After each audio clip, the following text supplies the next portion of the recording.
오늘 함께 나눌 하나님 말씀은 사도행전 23장 12절에서 35절로 이끄시는 하나님, 보호하시는 하나님이라는 제목으로 은혜의 말씀을 나누도록 하겠습니다. 여러분, 어느 날 사탄이요, 사탄의 악령들과 함께 성도와 교회를 무찌르기를 원하는 무기 시장을 열었어요. 그 무기 시장에서요, 여러 가지의 무기들이 있겠죠. 각 무기마다 그 무기 밑에 무엇이 붙어 있을까요? 가격표가 붙어 있었어요. 그 가격표를 보면서 이 무기는 이 정도의 값어치를 하는구나, 이렇게 사탄과 악령들이 서로 나눴었는데, 어떤 한 무기 앞에 이 악령과 사탄이 다 모여 있는 거예요. 그러면서 갑론을박이 있는 거죠. 왜냐? 가장 가격표가 어땠을까요? 가장 비싼 게 붙어 있는 거예요. 어떤 한 가지 무기에 말이죠. 근데 악령들은 이해를 못했어요. 왜 이게 가장 값비싼 가격이 붙어 있지? 라고 하는 의구심이 있으면서 이렇게 사탄에게 물었습니다.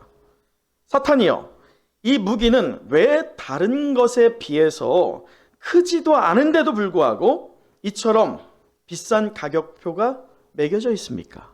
라고 질문했어요. 그러자 이 마귀 사탄은 우습다는 듯이, 아직은 어리다는 듯이 혀를 끌끌끌 차면서 이렇게 대답합니다. 이 무기는 백발백중 성도와 교회를 서서히 넘어뜨리는 무기다. 우리에게 이 무기는 아주 중요한 무기다 라고 말했어요. 여러분, 그 무기가 무엇일까요? 여러분 생각은 어떠세요? 사탄이 가장 강력하게 성도와 교회를 무너뜨리는 무기라고 생각한 것이 무엇일까요? 시기 질투. 맞아요. 낭망입니다. 절망이에요. 물론 이 이야기는 성도와 교회에게 교훈을 주기 위한 어떤 우화에 지날 뿐입니다.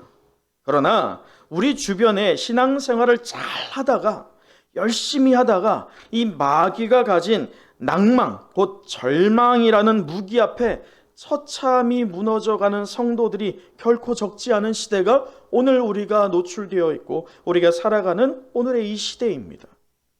2022년 우리 유재현 집사님께서 대표 기도하신 것처럼 우리가 복음으로 무엇을? 교회를 새롭게, 세상을 이롭게. 교회를 새롭게 하고 세상을 이롭게 함에 있어서 가장 우리가 가져야 할 근본이 무엇일까? 무엇이에요? 그것이 복음이에요. 복음의 회복이라는 것이죠. 이러한 표를 가지고 우리가 앞으로 나아가는 우리 은성교회 되기를 간절히 소망합니다. 자, 그럴 때 벌써부터 한 주밖에 지나지 않았지만 사탄이 우리에게 무엇을 주고 있습니까? 낭망을 주고 있어요. 절망을 주고 있어요. 벌써 시작을 한 지 일주일밖에 되지 않았는데도 벌써 시동을 걸고 있습니다. 자, 그렇다면 우리가 이 사탄의 강력한 무기, 그 낭망 또는 절망을 이길 수 있는 방법이 무엇일까요? 어떻게 이길 수 있을까요? 가장 쉬우면서도요, 가장 강력한 답을 알려드릴게요. 할렐루야. 그 답이 무엇일까요? 여러분의 시선을 하나님께 고정하였을 때에 하나님께서 주변의 모든 것들을 가리시고 하나님의 섭리를 우리에게 보여주실 줄 믿습니다. 그럴 때 사탄이 주는 낭망, 절망은 걷어지고 하나님이 부어주시는 은혜의 충만함이 우리 가운데 부어질 줄 믿습니다. 자, 우리 한번 이렇게 고백하도록 하죠. 우리 가슴에 손을 얹고 2022년 다시 한번 해보죠. 이렇게 고백할게요. 나는 나의 시선을 하나님께로 향하겠습니다. 아멘. 자, 그리고 우리 축복하면서 서로 미소를 띠면서요, 손을 펼쳐서 미소를 띠면서 당신의 시선을 하나님께로 향하십시오. 자, 그리고 그것을 그대로 우리 어떻게 합니까? 하늘을 향하여서 우리의 시선을 하나님께로 향하겠습니다. 할렐루야. 아멘. 우리가 그렇게 우리의 시선을 저 세상이 아니라 사람이 아니라 어떤 환경이 아니라 하나님께 맞췄을 때에 하나님께서 우리의 공급하여 주시는 분이요 또 우리 가운데 은혜를 부어주시는 능력의 하나님, 살아계시는 하나님으로 작용하기를 간절히 축원합니다. 여러분, 우리가 예루살렘 성전에서 이 유대인들 폭도들로 인하여서 문매를 맞고 또 사내들인 공의 앞에서 죽을 고비를 넘겼던 누구입니까? 사도 바울. 그 사도 바울이 이 가느다란 실에 매달린 것 같은 그런 위기의 상황에 계속 노출되어 있었어요. 여러분, 단 이틀 동안이에요. 우리가 지금 3주 동안 보고 있는 본문의 내용이요, 단 이틀 동안의 내용입니다. 그 이틀 동안의 내용을 이 누가, 저자는 굉장히 자세하게 기록합니다. 자, 한번 퀴즈를 내볼까요? 사도 바울이 단 이틀 동안 정말 죽을 수 있었던 위기에 몇 번 빠졌을까요? 기억하십니까? 잘 생각해 보세요. 몇 번일까요? 3번이요. 할렐루야.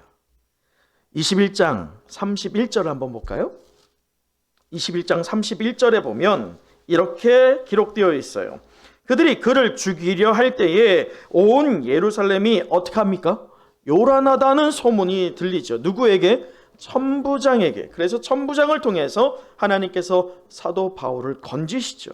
또 22장 22절을 함께 또 보도록 할까요? 함께 읽어보도록 하겠습니다. 22장 22절 시작. 이 말하는 것까지 그들이 듣다가 소리질러 이르되 그러는 자는 세상에서 없애버리자 살려둘 자가 아니라 하여. 또다시 이 유대인들이 성난 군중이 되어서 사도 바울을 죽이려고 하였습니다. 마지막 23장 10절이에요. 23장 10절 제가 읽어드리면 큰 분쟁이 생기니 천부장은 바울이 그들에게 찢겨질까 하여라고 하죠. 이 찢겨질까가 뭡니까? 죽일 뻔한 사건이 있었다는 거예요.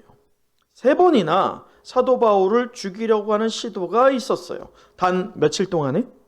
이틀 동안에. 여러분, 이러한 위기에 빠져 있던 사도 바울이 홀로 있던 어떤 밤? 그날 밤. 우리 지난주 본문이죠. 23장 11절이에요. 그날 밤에 누가 바울 곁에 서 계십니까? 주께서 바울에게 나타나십니다. 낭만 가운데, 절망 가운데 빠져있던 그날 밤이었어요. 사도 바울에게는 어떤 희망도 보이지 않았을지 모릅니다. 분명히 그는 하나님의 섭리를 믿었지만 내일 어떻게 될지 모르는 불안감이 엄습해오던 그날 밤이었어요. 그러나 주님께서 찾아오시고 그를 위로하시며 무엇하라? 담대하라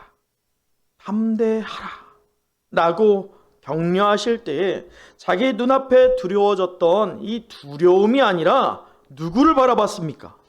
주님을 바라봤어요. 시선이 두려움을 향했던 것이 어디로 향했어요? 주님께로 향했다는 거예요. 하나님의 섭리로 다시금 옮겨졌다는 것입니다. 그러자 이 위기의 밤, 낭망의 밤이요, 절망의 밤이 은혜의 밤으로 바뀌었다라고 했던 것이 우리가 지난주까지 함께 나누었던 본문의 말씀입니다. 오늘 이러한 사도 바울에게 또 다른 새로운 일들이 일어나고 있는데, 오늘 저는 본문의 말씀을 통해서요, 여러분과 이 사도 바울에게 하나님의 섭리의 2가지 방편이 이루어집니다. 하나님께서 섭리를 보여주신 것만이 아니라 그 섭리 가운데 2가지, 몇 가지? 2가지를 통해서 사도 바울을 이끄시고 사도 바울을 보호하시는 하나님의 능력을 보여주고 계십니다. 그래서 저는 오늘 이 본문의 말씀을 통해서 이 이끄시는 하나님으로서 당신의 섭리를 이루기 위해서 어떤 방법으로 사도 바울을 이끌어 가셨는지, 또 반대로 사도 바울은 어떤 자세로 이끌림을 받았는지 우리가 살펴보고, 또 보호하시는 하나님으로서 그 하나님의 섭리를 따르다 보면 무엇이 찾아와요? 낭만과 절망이 찾아와요. 사탄은 우리를 그대로 내버려 두지 않습니다. 우리가 하나님의 섭리를 따르려 부단히 몸부림칠수록 누구의 공격이 더 거세집니까? 사탄의 공격은 더 거세집니다. 오늘 사도 바울에게도 마찬가지였어요. 그렇게 낭만과 절망을 빠질 수밖에 없는 상황에서 하나님께서 어떤 방법으로 사도 바울을 보호하셨는지 우리가 오늘 본문의 말씀을 통해서 찾아보길 원합니다. 그러면서 이 사도 바울에게 임하였던 이 두 가지의 하나님의 섭리, 첫째가 무엇이라고요? 이끄시는 하나님. 둘째는 보호하시는 하나님. 이것이 우리 남에게, 다른 사람에게 그러한 하나님일 때는요, 나한테 큰 의미가 없어요. 누구의 하나님이어야 합니까? 나의 하나님. 과연 내가 믿고 의지하고 이 말씀을 통해서 살아 역사하시는 하나님께서 나를 향해서, 우리 가정을 향하여서, 우리 은성교회를 향하여서 어떠한 이끄심과 어떠한 보호하심으로 인도하시는지 우리의 시선을 하나님께 고정하고 또 하나님께서 깨닫게 하는 바를 우리의 삶에 결단해보는 시간 갖기를 간절히 소망합니다. 그러면서 우리 첫 번째로 우리 이것을 함께 보도록 하죠. 띄워줘야죠. 띄워줘야지. 네, 첫째는 바로 이거예요. 자, 첫째 함께 읽어볼까요? 시작. 다시요. 시작. 이끄시는 하나님이요. 첫째는 말이죠. 대제사장 아나니아를 중심으로 구성된 사내들인 공의회가 사도 바울을 합법적인 이 재판의 과정으로 죽이려고 했습니다. 그런데 사도 바울의 지혜와 사내들인 공의회가 스스로의 이권 다툼으로 와해돼 버리죠. 이런 상황에서 사내들인 공의회의 계획은 실현됐습니까? 실패됐습니까? 실패했어요. 자, 그러자 오늘 본문 12절 함께 읽어보도록 하죠. 12절입니다. 시작. 아리셈의 유대인들이 담을 지어 맹세하되 바울을 죽이기 전에는 먹지도 아니하고 마시지도 아니하겠다 하고. 여러분 보세요. 12절에 밝히듯이 날이 샜어요. 이틀 밤이 딱 지나고 나자 어떻게 되느냐? 사도 바울을 죽이기 위해서 무엇과 무엇을 하지 않겠다고 합니까? 먹지도 않고 마시지도 않다. 여기에 하나를 더 추가하면 뭘까요? 자지도 않겠다 라고 하는 맹세한 몇 명? 40명이에요. 40명. 이 40명이 짜잔 하고 등장을 하고 있어요. 그런데 여기에서 이 저자 누가는 하나의 단어에 우리를 주목해 하게 합니다. 그 단어가 무엇이냐? 13절, 12절을 계속 보면 이래요. 12절 제가 읽어드리면 나리셈에 유대인들이 당을 지어 무엇했다? 맹세했다. 맹세. 여러분, 이 맹세라는 단어를 보면 이 40명, 이 암살자죠. 암살조 그 40명의 마음가짐이 어떤 것 같으세요? 결의에 차 있어요. 어떤 결의? 반드시 죽이리라. 내가 죽이지 않고서는 먹지도 자지도 않겠다. 마시지도 않겠다라고 하는 이 결연한 의지가 40명에게 있다는 거예요. 그렇게 보여집니다. 그래서 마치 사도 바울의 열정만큼이나 누구의 열정이 준해 보입니까? 이 40명의 열정도 만만치 않아 보여요. 여러분, 이것을 보면 우리에게 이것 자체만을 적용해 보면 우리가 하나님께 나아가려고 하는 그 열심이 있을수록 사탄이 또 세상이 우리를 대적하는 열심은 낮아질까요? 아니에요. 같아져요. 비등해 보여요. 그래서 우리가 두려움에 떨게 되고 낭만 가운데 빠지고 절망에 빠지는 거예요. 왜냐? 내가 열심히 내고 내가 뭔가 무장이 되고 있는데 그 무장이 되는 것만큼 누구의 무장도 세 보여요? 사탄의 무장도 세 보여요. 세상의 무장도 세 보이는 거예요. 그런데 잘 보셔야 돼요. 영안을 열어서 잘 보셔야 돼요. 지금 이 맹세가 과연 어떤 의미가 있는지를 누가가 굳이 왜 맹세라는 단어를 여기에 기록하여서 우리에게 무엇을 보여주길 원하는지를 우리는 영안을 열어서 봐야 됩니다. 여러분, 여기에서 흥미로운 점이 두 가지가 있어요. 첫째는 사도 바울이요, 지금 이 맹세를 했다라고 한다면 사도 바울의 인생은 이제 곧 어떻게 됩니까? 죽어야 돼요. 그래서 여러분 아세요? 지금 이 사건 40명이 먹지도 마시지도 않겠다. 사도 바울을 죽일 때까지 맹세한 이 사건이 있은 이후부터 사도 바울이 몇 년을 더 살까요? 약 10년을 더 삽니다. 자, 그러면 10년 동안 여러분 먹지도 마시지도 않고 살 수 있습니까? 없죠. 그렇다면 이 40명의 결과는 어떻게 됐을까요? 죽었을까요? 버티다가 야 오늘은 내가 못 죽이네 하고서 죽을까요? 아니죠. 사내들인 공예가 그랬듯이 스스로 와해돼 버렸어요. 재밌는 부분은 바로 그 하나예요. 그런데 더 오늘 이 누가가 우리에게 보게끔 하는 것은 이 여기서 맹세라고 한다면 우리가 이해하는 바가 뭐예요? 반드시 무엇해야 되는 거예요? 지켜야 되는 거예요. 행해야 되는 거예요. 그것이 맹세라고 생각하는데 흥미로운 게 뭐냐? 여기서 맹세는 그러한 맹세가 아니라는 거예요. 우리의 생각으로 보는 맹세 또는 눈에 보여지는 맹세로 보았을 때는 분명히 그들의 결연한 의지가 담겨져 있는 것처럼 보이지만 유대인의 법으로 봐야 됩니다. 유대인들이 맹세를 할 때는 근데 이 맹세가 4가지의 범주에 있어서 취소될 수 있어요.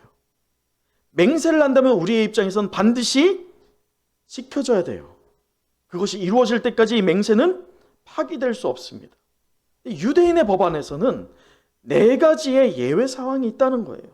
그 4가지가 뭔지를 제가 읽어드릴게요. 첫째는 선동에 의한 맹세. 자, 여러분 첫 번째만 들어도 이미 40명이 분명히 뭔가 선동이 누군가 있지 않겠어요? 자, 뭔가 벌써 느낌이 옵니다. 자, 두 번째, 과장된 맹세. 느낌이 더 오죠. 이들이 어떻게 맹세했어요? 먹지도 마시지도 않겠다라고 하는 과장됨이 있었어요. 또 세 번째는 잘못된 맹세. 곧 유대인들은 하나님 안에서 거룩하여야 되는데 이들이 하나님 안에서 거룩한 것이 아니라 자신들이 거룩한 몸을 통해서 무엇하기를 작정합니까? 죽이려고 하고 있어요. 생명을 해하려고 하고 있습니다. 그러기에 잘못된 맹세이죠. 마지막 4번째가 뭐냐? 억압 때문에 이루어질 수 없는 맹세.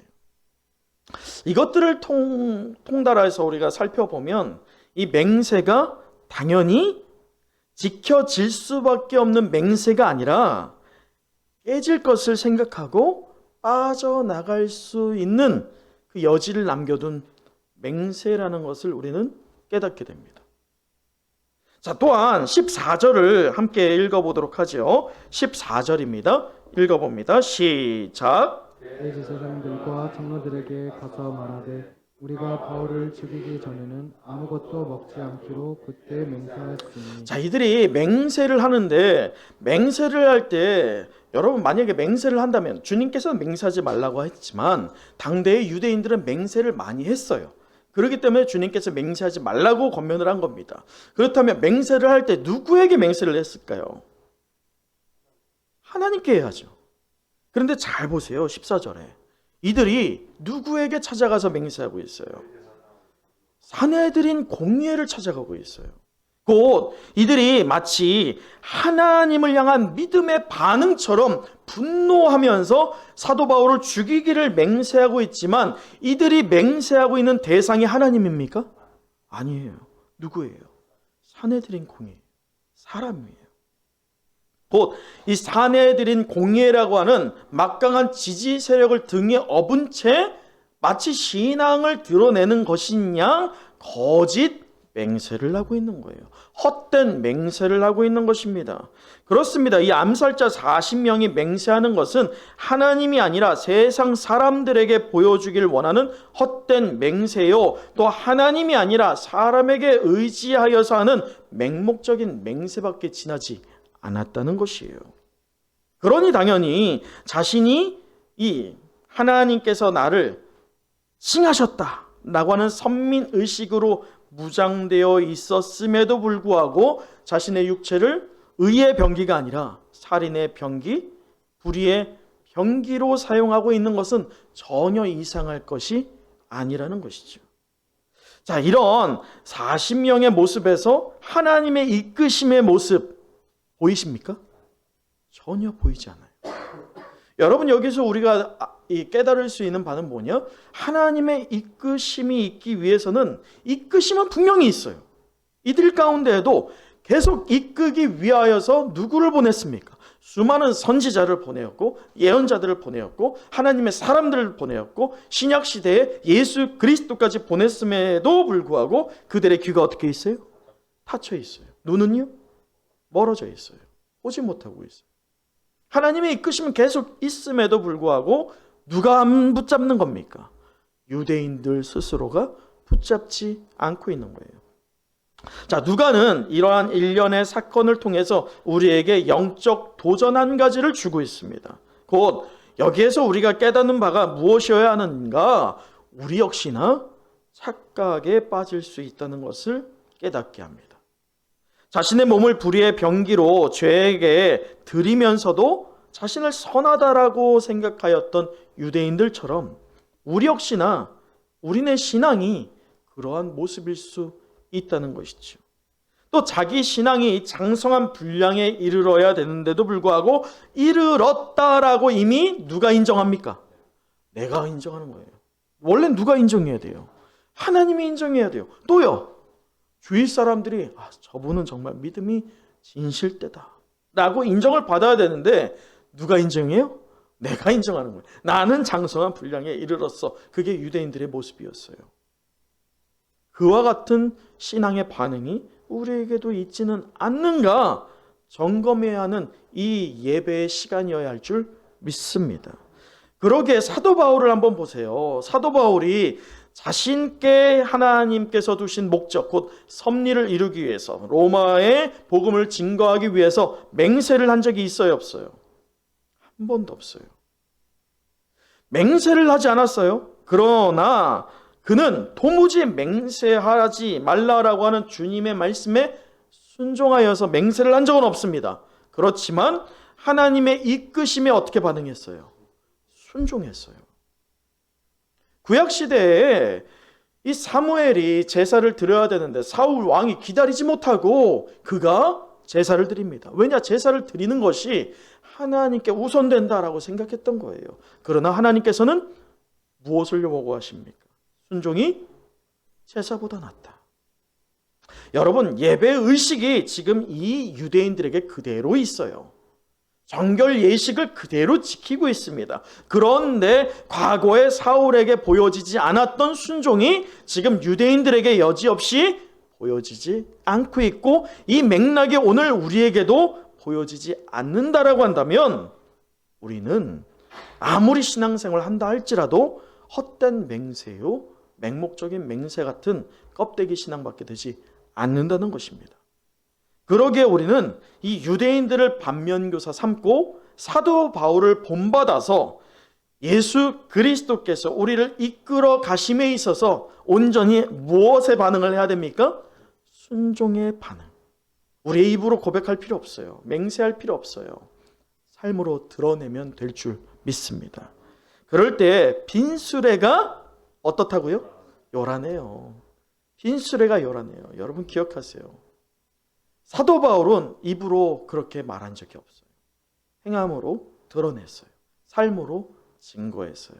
그럴 때 열매가 있었듯이 우리도 2022년 우리가 복음으로 인해서 교회를 새롭게 하고 세상을 이롭게 할 때에 말로써가 아니라, 말도 중요합니다. 근데 말로써만이 아니라 행함으로, 진실함으로 드러낼 때 온전히 복음 안에 우리가 먼저 바로 서서 우리 교회가 영적 부흥을 경험하고 또 우리를 통해서 나오는 생수의 강이 우리의 가족과 우리의 관계 가운데 또 지역 가운데 선한 영향력으로 미쳐지길 간절히 사모합니다.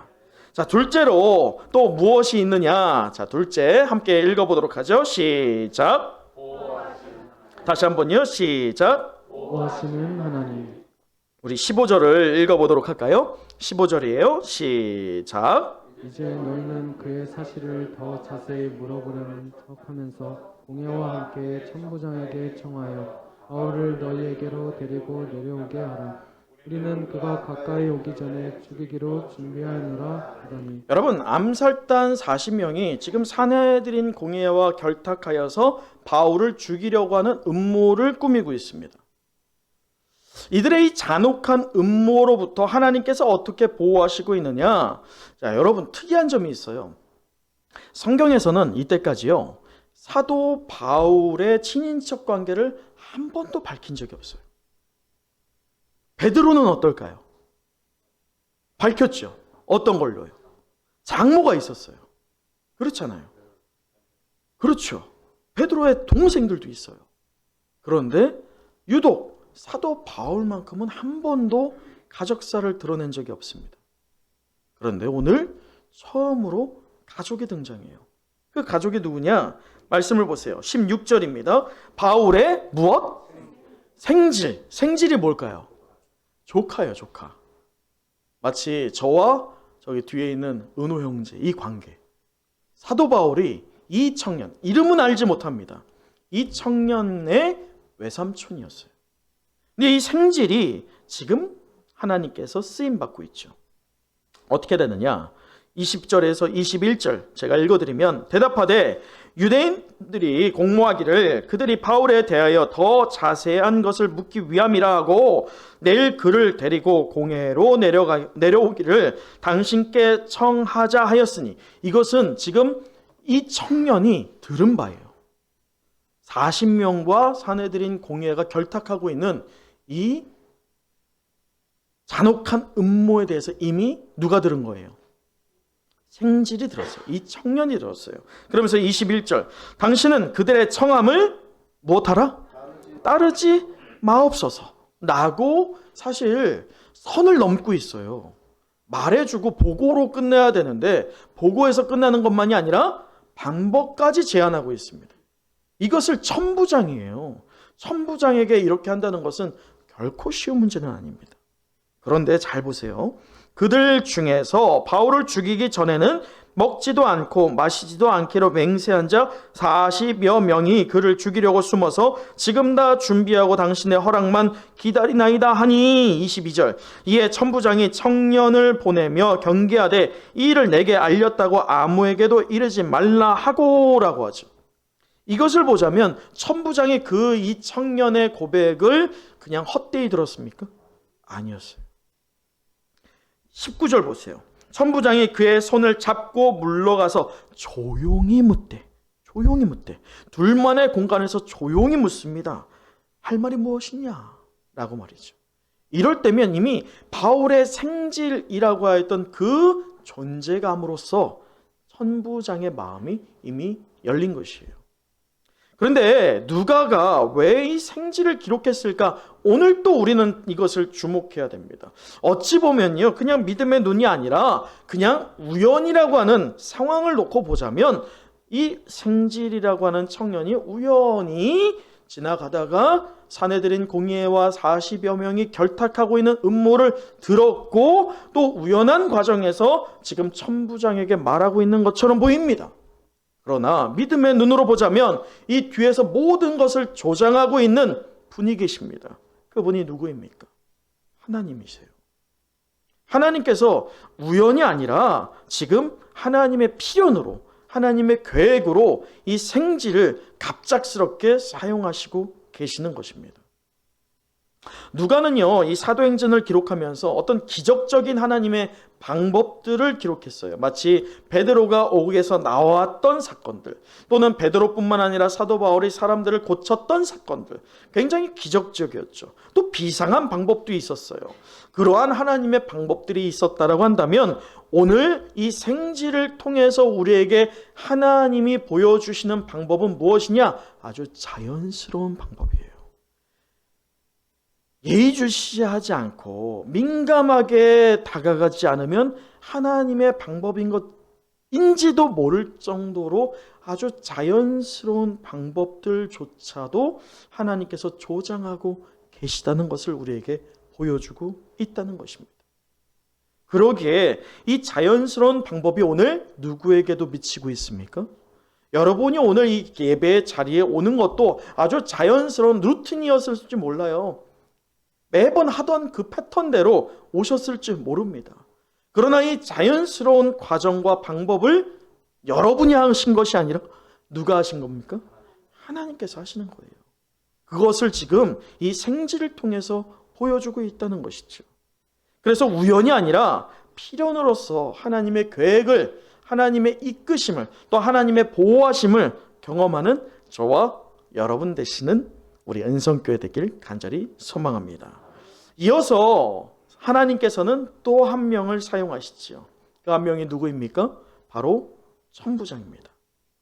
자, 천부장을 통해서 하나님께서 사도 바울을 보호하시는데 바울의 생질로부터의 암살 계획을 듣습니다. 그리고 나서 어떤 면에서 보면 이 천부장이 예루살렘 전체의 보안을 감당하기에 현재 소요가 일어나고 사태가 일어났다는 것으로 인해서 민감하게 반응했던 것일 수도 있는데, 말씀을 보세요.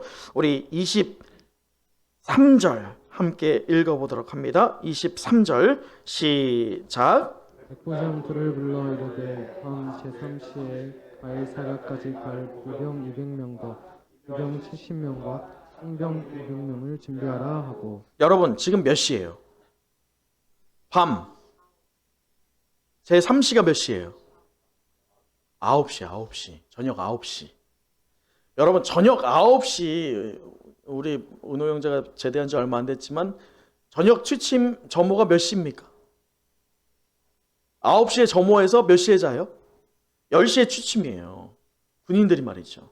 자, 그렇다면 지금 이 9시 정도 되면 군인들이 이제 뭘 해야 됩니까? 잘 준비를 해야 될 때예요. 그런데 이 9시에 듣자마자 천부장이 즉각적으로 옮기고 있어요. 신속하게 움직이고 있습니다. 그 들은 것을 여기 잘 보세요. 너가 다른 사람에게 말한 적이 있느냐? 라고 하는 것은 너가 여기에 오는 것을 알고 있는 사람이 있어? 너가 이것을 내게 말하는 것을 알고 있는 사람이 있어? 이것을 점검한 천부장입니다. 아니요 라고 하는 말을 듣자마자 이 청년을 조심히 보내고 나서 바로 자기 밑에 있는 부하들을 부르고 이 9시에 신속하게 일 처리를 하는 거예요. 즉각적으로 말이죠. 벨릭스에게 보낸다라고 하는 것은 보다 더 안전한 곳으로 사도 바울을 보내겠다는 것이죠. 자, 그런데 여기에서 또 중요한 게 있어요. 다시 한번 우리 23절을 읽어보도록 할까요? 23절 아주 재미난 부분이에요. 함께 읽어보죠. 시작. 백부장들을 불러 이르되 밤 제3시에 가이사랴까지 갈 부병 200명과 기병 70명과 홍병 200명을 준비하라. 네, 우리 사진을 좀 보여주겠어요? 여러분 지금 몇 명이에요? 토탈? 아니죠. 200명, 70명인데 몇 명이에요? 아, 왜 또 200명이 나와요? 200명, 70명이라니까요? 몇 명이에요? 470명. 이때 당시에 예루살렘을 보호하던 로마인의 병사의 숫자가 몇 명일까요? 600명이에요. 원래 천부장이어서 1000명이 되어야 되지만 예루살렘은 특별기구였기 때문에 600명이었으면 됐습니다. 600명 중에 지금 몇 명을 보내고 있는 겁니까? 470명이에요. 여러분 혹시 그 대통령께서 도로를 이렇게 확 가실 때 본 적이 있으세요? 뭐 퍼레이드나 이럴 때도 보기는 하겠지만 그때 어떻게 갑니까? 대통령이 그냥 혼자 갑니까? 아니죠. 사이드카 오토바이들이 따르고 있고, 근데 몇 명이 이 대통령을 수호할 것 같아요? 100명 될까요? 100명 안 돼요. 그렇다면 지금 몇 명을 이 죄수 하나, 아니 피의자 한 명, 곧 바울을 지키는데 보내고 있습니까? 470명이에요. 최소의 인력만, 최소의 군인만 예루살렘을 지키게 하고 지금 천부장이 벨릭스 총독을 향하여서 사도 바울을 신속하게 보내고 있는 거예요. 그런데 여기에서 또 한번 주목해 보세요. 24절이에요. 또 바울을 태워라고 하죠. 태워. 우리가 죄수라고 하면 지금 호송되고 있는 거예요. 이송되고 있는 거예요. 어떻게 끌려가야지 정상입니까? 묶여서 어떻게 끌려가야 돼요? 말 뒤에 끌려가야지 정상 같아요. 우리의 이미지는 그렇게 그려져 있어요. 그런데 그게 아니에요. 말씀에서 보면. 자, 24절 계속 보세요. 바울을 태워 총독 벨릭스에게로 어떻게 보내기? 무사히 보내기 위하여서 무엇을 준비하라? 이 짐승이 뭘까요? 소. 소는 아니에요. 말이에요, 말. 말을 준비했어요. 여러분, 이때 당시에 말이 귀해요. 나귀를 탔어요. 예수님도 나귀를 탔거든요. 말은 귀합니다. 말은 이때 당시에 로마의 군종이나 아니면 높은 고위 이 장교들이나 그 직급에 있는 사람들만 탈 수 있었던 게 말입니다. 근데 그 말 위에 누구를 태우는 겁니까? 죄수, 피의자, 그 사도 바울을 태우고 있다는 거예요. 이것을 보면 천부장이 지금 죄수를 타고 있느냐? 아니에요. 굉장히 인간적으로 대하고 있어요. 더 나아가서 천부장이 이해하지 못할 행위를 또 하고 있습니다. 자, 무엇이냐? 말씀의 25절, 26절 제가 읽어드리면 또 이 아래와 같이 무엇하니? 편지를 씁니다. 벨릭스 총독에게 말이죠. 글라우디오 루시아는 총독 벨릭스 각하에 문안합니다 라고 하면서 그 편지의 내용을 쭉 쓰는데 그 주된 내용이 무엇이냐? 바로 29절이에요. 우리 29절 함께 읽어보도록 합니다. 29절 시작. 고발하는 것이 그들의 율법 문제에 관한 것뿐이요 한 가지도 죽이거나 결박할 사유가 없음을 발견하였나이다. 지금 총독 벨릭스를 향하여서 누가 변호하고 있습니까? 천부장 글라우디오 루시아라고 하는 이 천부장이 총독 벨릭스에게 사도 바울이 무엇이 없다? 죄가 없다. 죽일 이유가 하등 없다 라고 하면서 변호하고 있어요. 무죄를 주장하고 있는 거예요. 여러분, 무엇이 글라우디오 루시아 그 천부장을 이토록 적극적으로 움직이게 만들었을까요? 사도 바울은 이 가이사랴로 이동하는 것 사실 100km 정도의 거리가 걸려요. 그 100km를 이동해야 되는데 이 천부장이요, 그의 마음과 생각을 움직여서 사도 바울을 건지고 보호하게 하는 것은 결국 그 뒤에 누가 천부장을 만지는 거예요? 하나님께서 만지시는 거예요. 그렇다면 사도 바울이 가이사랴로 간다는 것은 어떤 의미가 있느냐? 우리가 수요일 날 좀 더 이 부분에 대해서 자세하게 나누겠지만, 가이사랴라고 하는 것은 이 로마의 주둔 그 총독이 있는 거예요. 사령부가 있는 곳입니다. 그래서 유대를 관장하는 총독의 관저가 있습니다. 여러분, 총독의 관저 누가 있어요? 기억하고 있는 총독? 누구에게 고난을 받았어요? 본디오 빌라도. 그 다음이 벨릭스예요. 총독은 두 가지가 있는데 황제로부터 보냄받은 총독들이 있어요. 그 총독이 본디오 빌라도고 그리고 오늘 이 벨릭스입니다. 그럴 때 이 벨릭스가 있는 곳이 예루살렘 가운데서 가장 어떤 곳입니까? 가장 안전한 곳이에요. 여러분, 여기에서 우리에게 무엇을 보여주느냐? 가이사랴, 곧 로마의 주둔 사령부와 총독 관저가 있는데 이는 더는 사도 바울이 불안해하지 않을 정도로 신변의 안전이 보장된 곳으로 누가 옮기셨어요? 하나님께서 옮기셨어요. 무엇보다도 중요한 것은 사도 바울의 바울행의 시작이 지금 누구에게 복음을 전할 기회를 또 얻게 되는 것입니까? 우리가 뒤에 보게 되겠지만 벨릭스를 복음화시킵니다. 로마행이 이미 시작이 되고 있다는 거예요. 로마를 보아야 하리라 라고 했던 사도 바울의 소망이 홀로 품었던 소망이 아니라 누구의 소망이었어요? 하나님의 소망이었어요. 누구보다도, 사도 바울보다도 그 소망을 이루시기를 원하셨던 하나님께서 사도 바울을 현재 벨릭스 총독이 있는 곳 가이사랴로 보내고 있는 것입니다. 여러분, 말씀을 마치겠습니다.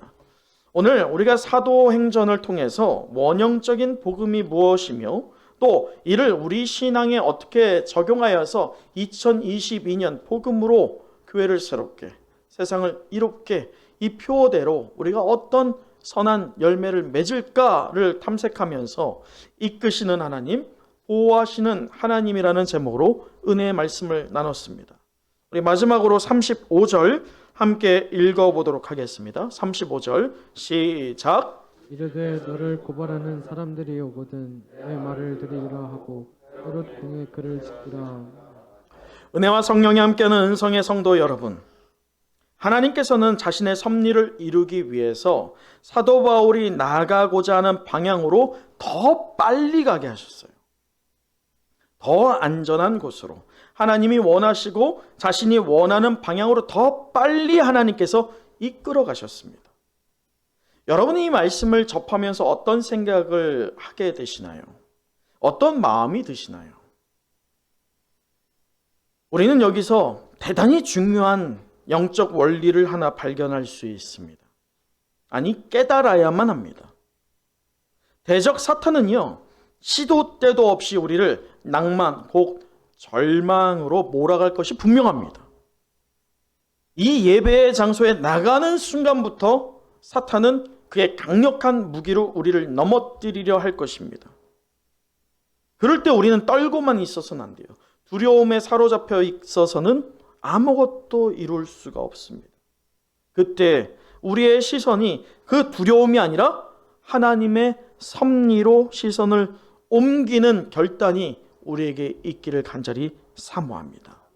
때로요, 우리의 믿음의 행보를 빨리 하기 위해서 하나님께서요, 역경과 환난을 우리에게 주십니다. 여러분, 사도 바울이요, 만약에 이러한 공고함이 없었어요, 유대인으로부터 죽임당할 일이 하나도 없었어요. 그렇다면 그가 로마로 갈 때의 그 방법, 그가 사용할 수 있는, 그가 동원할 수 있는 모든 방법을 총동원하였던 방법이 성경에 있지 않지만 우리가 만약에 생각을 해봤을 때면 지금 하나님의 방법보다 빠를까요? 그렇지 않아요. 하나님은요, 위기처럼 보이는 상황이지만 가장 안전하고 가장 빠른 방법으로 강권적으로 로마로 인도해 가시는 하나님의 임재, 하나님의 섭리가 오늘 우리에게도 이어지고 있다는 것을 우리가 믿음의 눈으로 바라보고 또 믿음으로 붙잡는 저와 여러분 되시길 간절히 축원합니다. 지난 2년 동안 우리가 다시 복음 앞에 서는 교회라고 하는 표어로 우리가 원형적인 복음이 무엇인지를 사도행전을 통해서 좀 탐색해 보았었어요. 이제 복음의 능력을 회복하기를 사모하면서 2022년 우리 표어를 같이 한번 읽어볼까요? 시작. 복음으로 교회를 새롭게, 세상을 이롭게. 교회를 먼저 새롭게 해야 됩니다. 내실이 먼저 다져져야 됩니다. 그런 다음에 세상을 이롭게 해야 되는데 그 맥을 이어가려고 합니다. 교회 안에뿐만이 아니라 세상으로 이제는 나아가야 할 때라는 것이죠. 우리의 의지로 나아가는 것이 아니라 하나님께서 강권적으로 하나님의 방법으로 가장 안전하고 가장 빠르게 이끄시고 또 우리를 보호하시는 하나님의 선한 능력을 우리가 경험하는 2022년 되는 저와 여러분 또 우리 은혜와 성령이 함께하는 은성교회 되기를 간절히 축원합니다. 기도하겠습니다.